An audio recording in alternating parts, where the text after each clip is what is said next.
And welcome back to the new episode of Geek Centurions. Me, your boy Eli. It's me, Joe. We're back from vacation, and that means we had a chance to watch Spider-Man.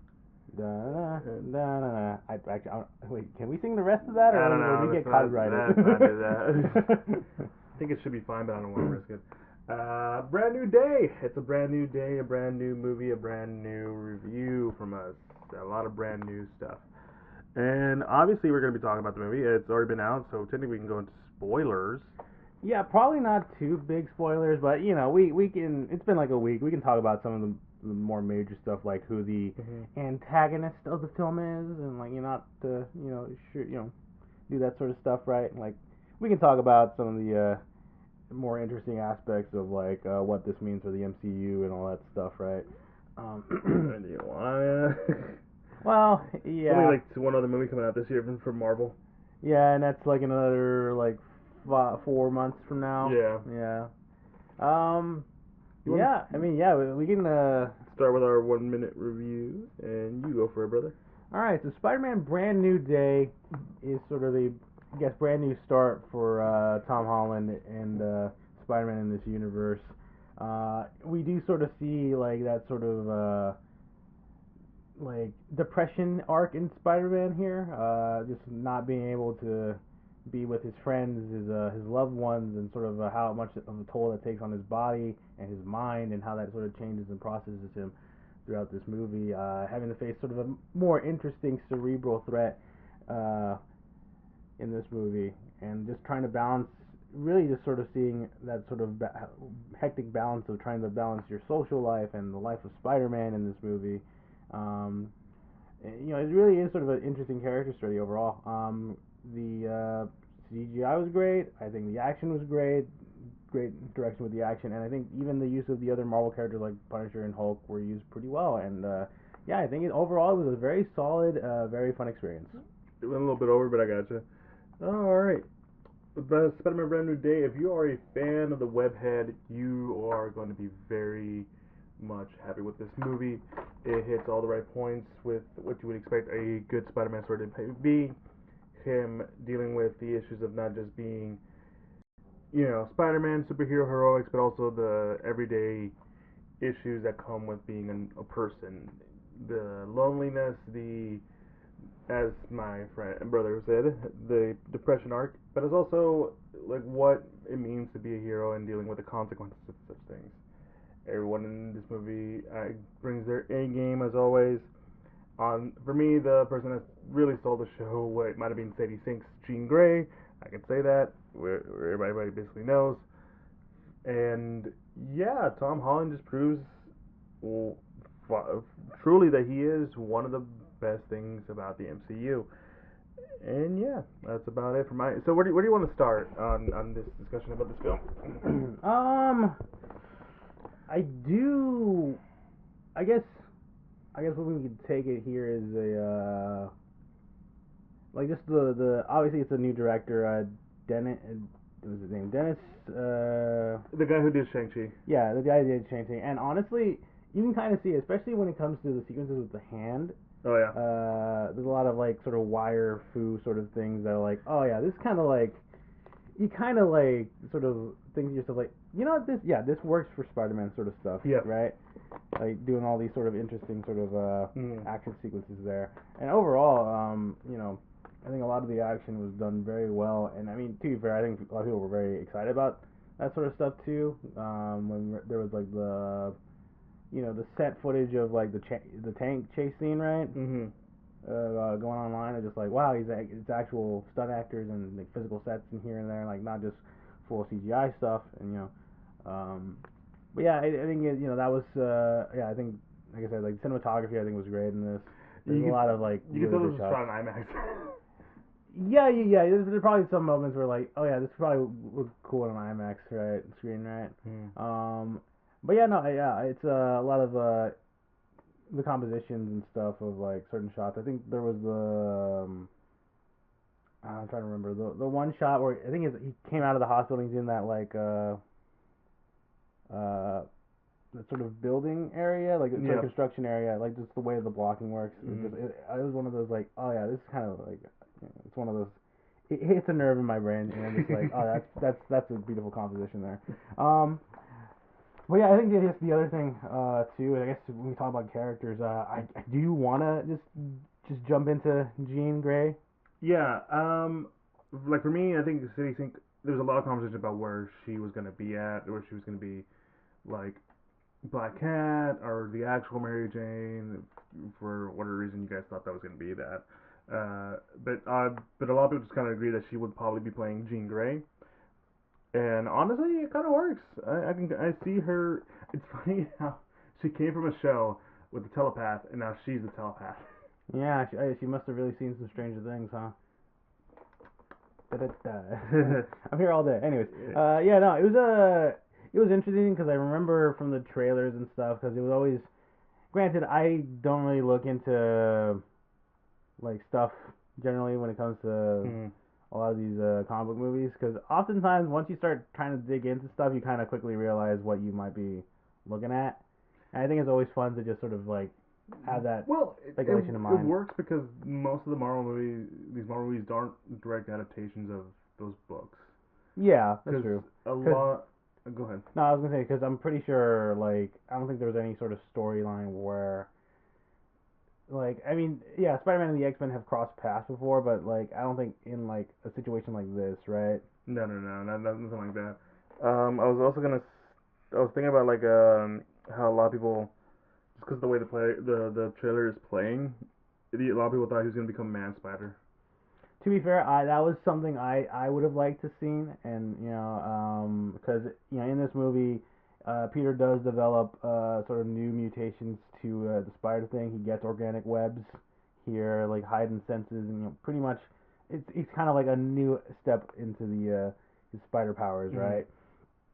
And you know, for me personally, whenever something like that happens, I always think to the Man Spider arc, where he gets an extra set of arms and Yeah. stuff, and becomes a you know, the name explains itself, a walking monster man shaped spider thing. So a very sort of the Fly esque David Cronenberg sort of body horror kind of thing. And you know, Maybe we'll I get that. maybe we'll get that one day because I think that would be kind of funny because I mean in the movie, the little educational video about spiders it Voiced talks by David. Keith David, which is just David. interesting because I remember that him voicing something in the trailers and you're thinking like, oh, Keith David's in this movie. I wonder what he's gonna be. And it's like, oh, it's just a cameo. Okay, cool, I guess.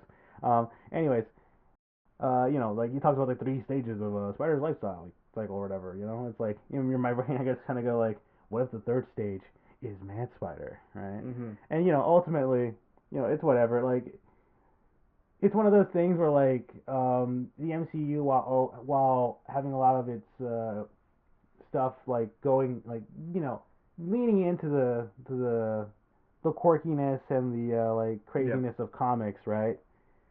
Like there are some lines that I think the MCU won't cross, and you know that's one of them. It's like if we somehow got like a Captain America as a werewolf bit at Oh, one that'd be point. so cool. It would be freaking cool, but at the same time, it's like that's kind of dumb.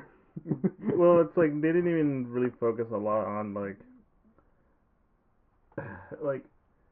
I had it right in my head, but now I lost it because you saying that with the werewolf, like that's what it was. Like they didn't even focus that much on even in Infinity War with like Thanos being like, I wanna get with death.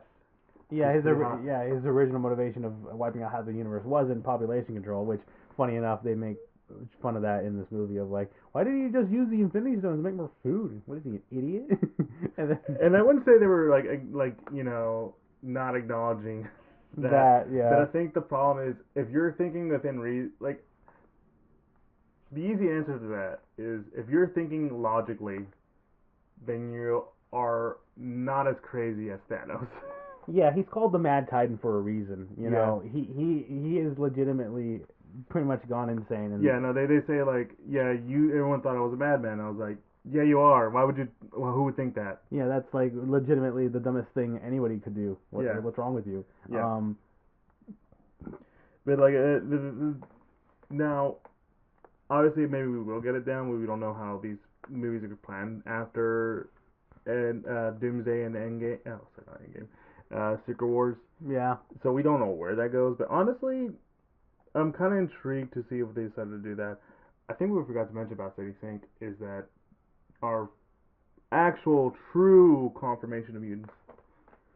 Yeah, I mean, we don't get the word mutant here, obviously, but Jean Grey, like, I mean, that's as further, that's as much of a confirmation of X-Men. I mean, we know we're getting the X-Men showing up in Doomsday, obviously, the Fox version of the X-Men, right? Yeah. Basically, and that's kind of where I'm guessing things are going to sort of pan out. Like, once all the Doomsday and Secret War stuff happens, you know, we will be getting the MCU's version of the X-Men, right? And it is interesting to see, because yeah, I do agree. I think Sadie Sink was pretty good in the role here. Yeah. And it's always kind of interesting to me when it comes to like Jean Grey, at least in the movies nowadays. Yeah. Because you know, in the comics, she's always been kind of like, not milquetoast, but like, you know, just like a pretty normal girl. I know what you're going with. I think normal girl is probably the wrong word. She's kind of like the girl in like in the comics originally. Like talking about that Stanley Jack Kirby run. Yeah. That's kind of how a lot of people kind of like interpreted her. Obviously, she became for a lot of people a lot more interested when she got the Phoenix. Yeah. Which I'm glad they didn't include any allusion to the Phoenix in this. Yeah, that part of my brain, like once you know, the whole bit where like her telepath powers start to expand and like, oh, this is like straight up like this is some Jean Grey shit, right? Yeah. Because like, a lot of people think that the Phoenix is part of her power set. It's like it's it's a cosmic force of its own. Yeah. Yeah, it's its own cosmic force being that attached itself to Jean, and that made her the Phoenix. Yeah. So she doesn't have the powers of the Phoenix. No. The Phoenix just attaches her to her. It's like a slightly different version of a symbiote, except this symbiote has a lot more thought in its brain rather than, you know, the regular symbiote. Yeah, unless we go Dark Phoenix. Yeah, Dark Phoenix. Yeah. I mean, Phoenix Force. Yeah, that's the thing. Yeah, that's the thing. Yeah. But yeah, no, it's no, I think she did great. It does make me interested to see where things go, at least in terms of the X-Men plot here, because obviously it does seem like we're leaning into sort of like interesting stuff from like the government messing with mutants. Oh stuff. yeah, this is definitely because that might lead into some very interesting things. Well, you also gotta remember the situation that happened in Wonder Man. Yeah, you're right. Yeah, because Wonder Man is this show. He's not a mutant, but he is like an enhanced person. And dangerous, and we sort of see that sort of stuff with damage control, trying to like, you know, keep their eye on these guys and stuff. And which like, if secretly damage control is like their way of introducing a lot of the mutant prejudice, I'm like, that's genius.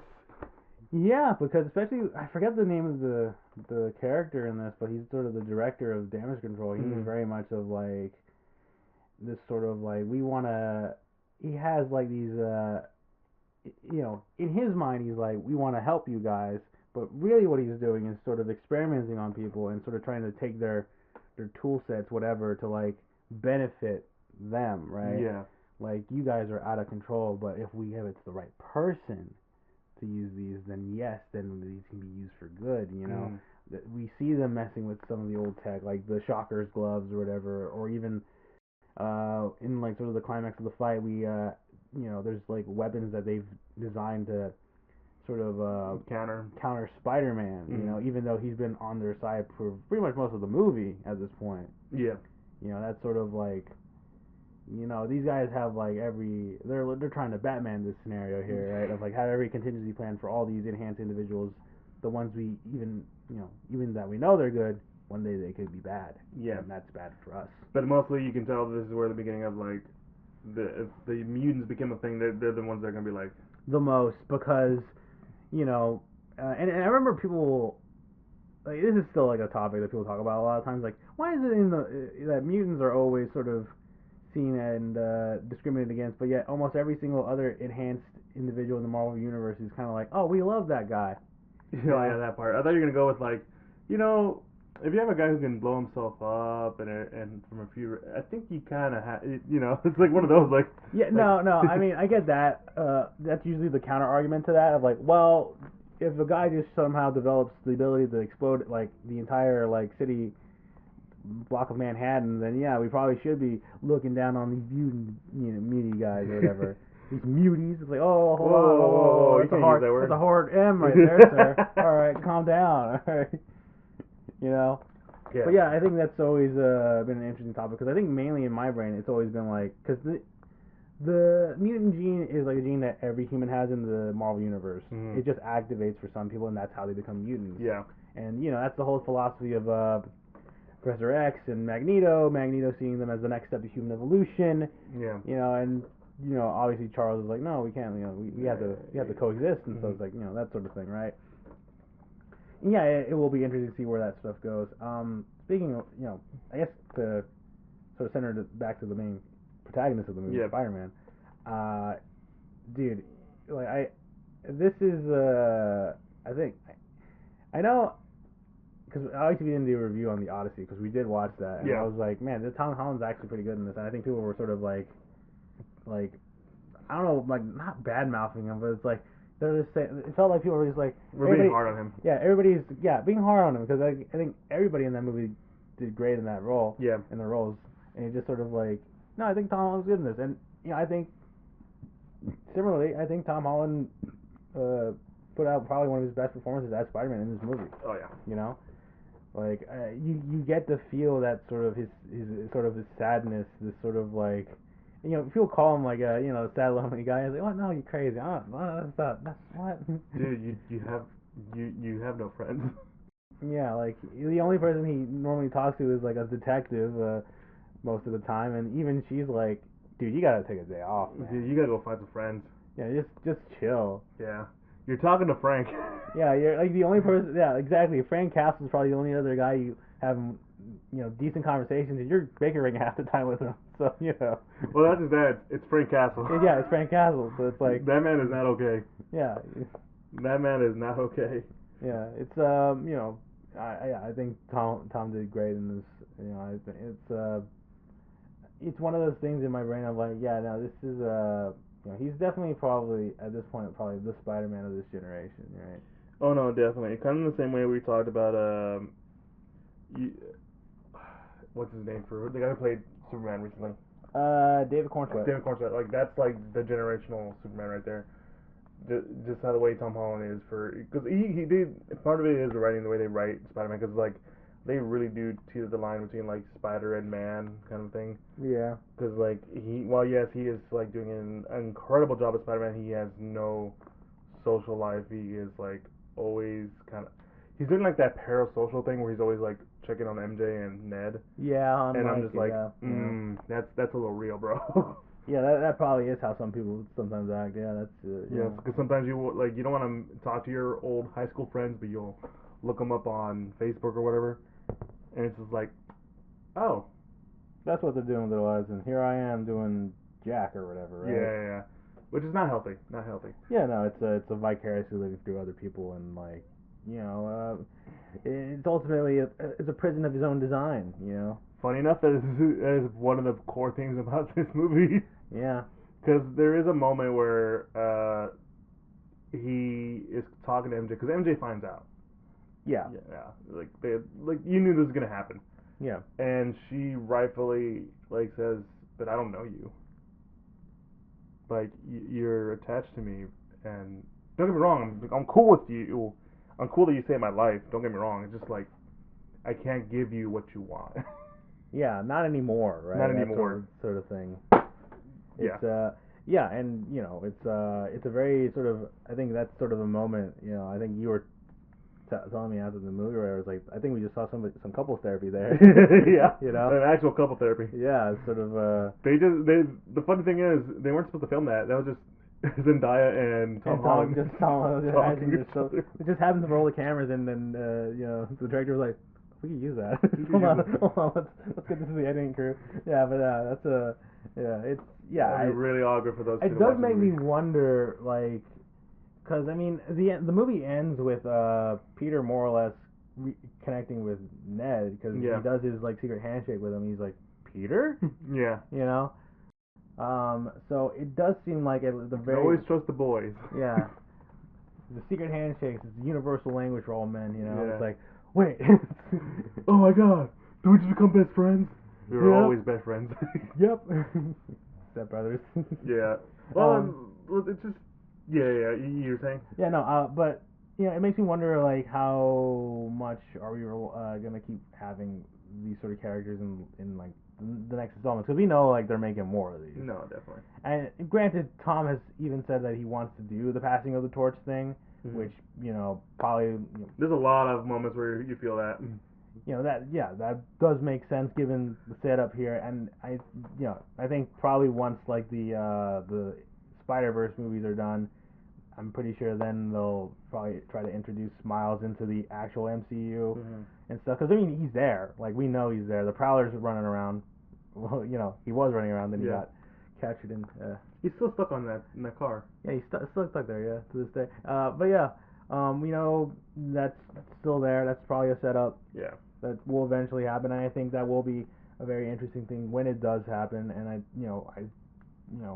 the main point being is like, where do we see MJ and Ned in like future films, or are they going to be more to the background? Like, because I mean, at this point, yeah, MJ is like, you used to love me, but I don't know you anymore. Basically, like, how can we come back together here? Are we gonna get any other potential love interests? Are we gonna do a Gwen Stacy storyline or et cetera, right? That sort of thing. Bring back Felicia.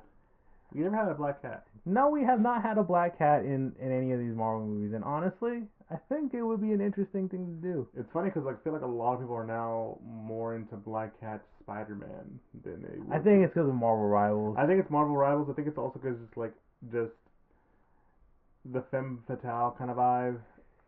Yeah. And like generally, because it's one of those things where like they both kind of like bounce off each other so well.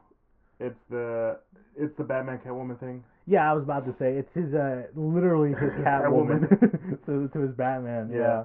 It's one of those things where like no, I think it's also one of those things where like I feel like some people just kind of like the idea of two superheroes together or two, you know, crime fighters. Yeah. Because then it's like it's one of those things of like I wouldn't call them coworkers necessarily, but it's like they both know the business, right? Yeah. Of what they do, and like they can relate to that and that sort of thing, right? Yeah.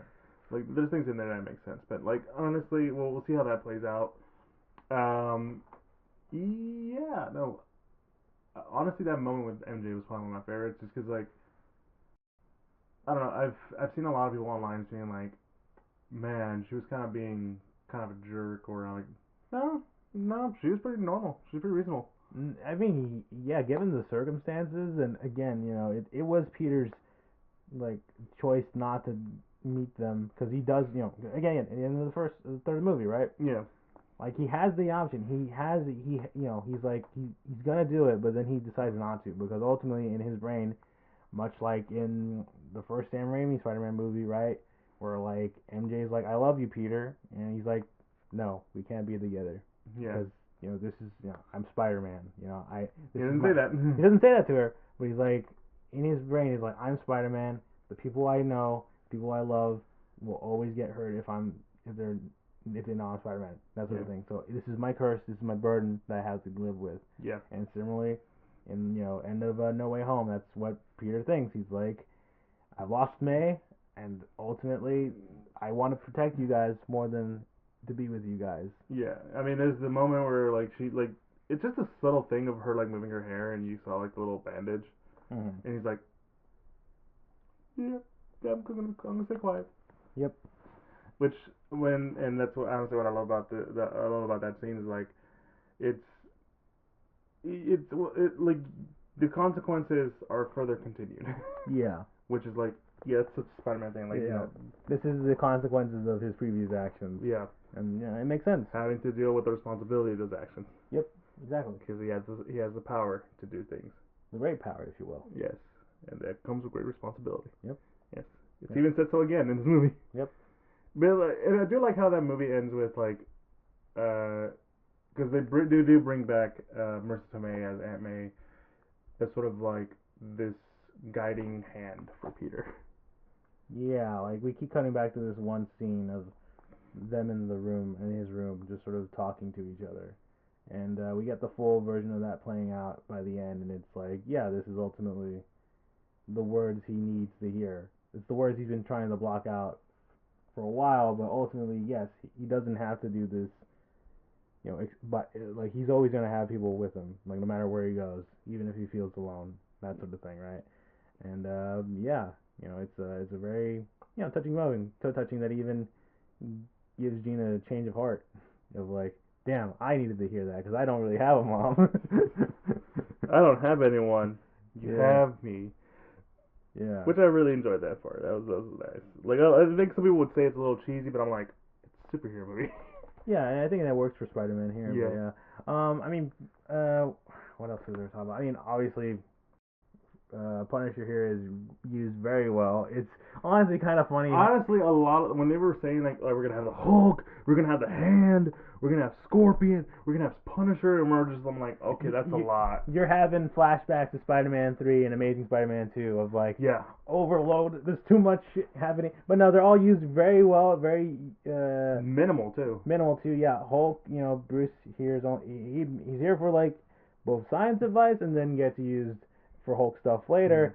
And I do actually like that they didn't do the thing, because I think I remember people, when we heard that the Hulk was going to be in this, people were going to be like, oh, he's going to be the one that remembers Peter. They're going to do the bit from the comic panel. Remember, like, you made everybody forget I kind of wanted that, to be fair, but like they did it subtly. Yeah, I think that's what I was trying to say. Like, my brain, like, it works better subtly in this. Yeah. Of like, it's me, Peter, kind of thing. And like he just remembers. Like, oh yeah, because it's implied that like that Banner doesn't remember. Yeah, essentially, right? Because Banner's like, is everyone okay? You think rightfully so, thinking about others. Yeah. But the one that heard it was Hulk, the Hulk personality. Yeah. Because in my brain, I always thought it was kind of weird. Because I mean, I don't want to be those nitpicky dudes or whatever, but it's like, technically, they didn't really have like a one-to-one conversation before, and it's like, who cares? Yeah. But I think that was nice. I mean, like I said earlier, Punisher, I think he's the only one that would get what Peter's going through.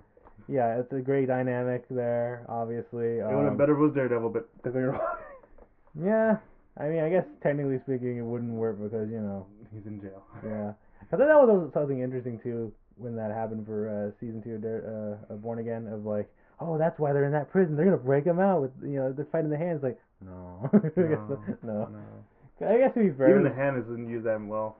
Well, used well. It's used subtly as well. Yeah. Like it's because honestly, it's kind of funny enough in my brain.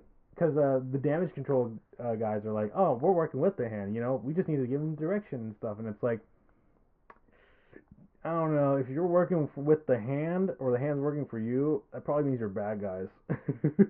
I mean, like, I don't know, I'm just saying, this isn't, it just seems a little, that's like if,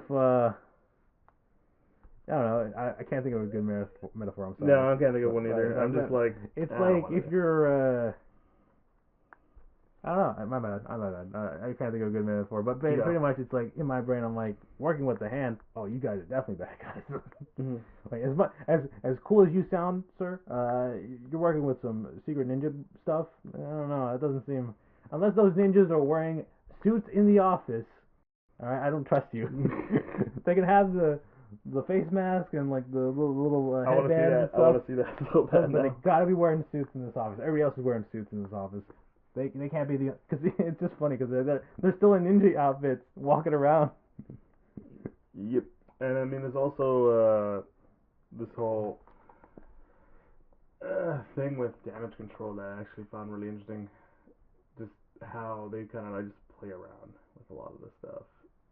Mainly because this is, again, one of those things that come back. Look, this is the second time Peter has to deal with damage control. That is true, because obviously the first time was, during... The first movie. His first movie with the MCU. Well, I mean, they've been around since because I mean, there are more background characters Mm-hmm. in the first Spider-Man movie, and then they take up a slightly bigger role in like No Way Home because of the whole Mysterio thing Mm-hmm. and stuff. But eventually that sort of passes, and now they're back again. You know, Right, 'cause you had to deal with him in No Way Home. Right, right. yeah. So this that's interesting. Is there anything you want to bring up, or are you good? I think that's about it. I honestly, it was kind of hard for me to think about any sort of like negatives when it came to the movie. I think it's more so of just um uh Yeah, not because on my notes I have like I can't think of anything negative. yeah, But like it's not a perfect movie. no, I probably wouldn't say it's like the perfect movie. I do think it's the best of the MCU Spider-Man movies because I Mm-hmm. think it really because I think for because I think if I'm thinking about it right, like I think No Way Home was probably the best before this, but that was just because like of like All the stuff that was going on. yeah, like the multiverse sort of stuff. I think really sort of elevated it. And I Mm-hmm. know some people sort of there's been kind of like a not a backlash to it, but like a growing sentiment of like this movie probably wasn't as good as we thought it was, kind of thing. And I kind of disagree because I think it still works ultimately as it what it is, Mm-hmm. you know. Yeah. Um, but yeah, I think when it comes to these four movies stacked up, I think this one, I think part of what it is just because This of one's more coherent.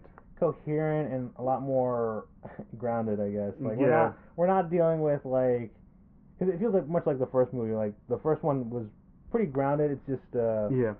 Peter trying to stop a arms dealer basically, Mm. and then you know second one kind of elevates it to him traveling around Europe and all this other stuff and like Which wasn't bad. That's like it's sort of the after effects of yeah. Endgame and stuff, and then obviously No Way Home Which has and that in itself can be a negative if you think about it. yeah. And then No Way Home is basically kind of his origin. Yeah, that was a joke, right? Of like, it took Marvel 3 movies to give us the origin for Spider-Man here, and yeah, But it works though. yeah, Like it works. Yeah, yeah. I think I think Look, it still look. works. This movie doesn't make the other three look bad. It's just again, it's more coherent because you can probably like the first three movies feel like one big story, and then this is a brand new story, a brand new day. Yeah, I guess a sort of like actual like we are moving the character into a different spot kind of thing, right? Yeah. Like this character is evolving, if you will, Yeah. much like a spider metamorphosizing to get a new Do body. spiders do that? They molt. Yeah, they do some molting stuff whenever you get to because Okay. they're I was gonna yeah they're arachnids obviously, but they're invertebrates. They have their body like all the hard structure on the outside of their body, and whenever they get bigger, they sort of molt into to fit that. It's like Mhm. like a snake shedding its skin or whatever. As it gets bigger, it needs to get rid of that stuff to move better. Gotcha. Okay, that makes sense. Yeah. Cause the whole time I was like, do they do that? I know a couple of things that do that, but I don't think that's right. No, it's that's how it works. Yeah, it's kind of like I wouldn't necessarily call it like how a caterpillar turns into a butterfly kind of thing, but it's kind of on a similar trajectory. Mhm. That's all my animal knowledge from watching Animal Planet. If you guys cared about that, I think that's about it. You want to give your rating before we head out? Yeah, no, like I don't disagree that it's probably best out of the first three.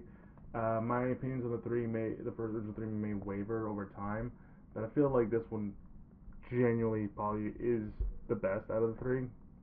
Even if I still enjoyed the original three Tom Holland Mm-hmm. I guess it's a weird word for me to say. But as Brand New Day is, I really enjoyed it. I think it's not perfect, but if you're a deep Spider-Man fan like I am, then this is like a knockout of the park kind of film. But I am gonna give it like a rating. I feel like it does deserve, which for me is gonna be like an 8 out of 10. Mm. Yeah, I might go slightly higher, 8.5 for me personally, just because I do think a lot of the interactions between the characters, like Spider-Man and Punisher, is great. I think Jean herself, like again, Sadie Sink, I think does a pretty good job, and I think it's gonna be cool. The better 11. The better 11. See, if I watched more Stranger Things, I would have probably agreed with you there. I don't know. But anyways, it makes me excited to see how that whole storyline's gonna go, right? With Yeah. their version of the X-Men and stuff. And yeah, I think ultimately that's in my brain. I think that's how I sort of see it. That was another thing. I thought they were actually going to tease the X-Men at the end of this, but it wasn't. See, I maybe had thought about that considering when we're waiting for the post-credit scene, but at the same time in my brain I'm like, no, I don't think, not yet. I think once. Well, they kept saying VMAX, and I'm like, oh, it's probably X-Men. Like, Yeah, it's like a missing letter thing kind Yeah. of thing. But ultimately, once you see it, I'm like, yeah, dang it, that sucks. Well, yeah, so, at the same time in my brain, I'm like, oh no, that makes sense. That's a very tragic thing when you think about the being of VMAX. But yeah, anyways, I think that's about it, right? Yeah, that's about it. It's been go watch the movie. It's a really enjoyable movie, and yeah, it's been me, your boy Eli. Be Joe. You guys. Oh, I forgot to say the whole thing. You this happens when you go on vacation. You forget a lot of things. Yeah, I gotta get right back into the swing of it. Go for it. Yeah. If you enjoyed what you heard, be sure to follow us on all social media, Instagram, Facebook, and Twitter. We're most active on. You'll find a link to the podcast sites we're all officially part of, like Apple Podcasts, Google Podcasts, Spotify, Pandora, and a link to the YouTube for all your audio listeners out there who want to put a face to the voice. Be sure to follow us, like, subscribe, and all that good stuff. And a picture for support. And yeah, it's been me, your boy Eli. Be Joe. You guys have a good one. Peace.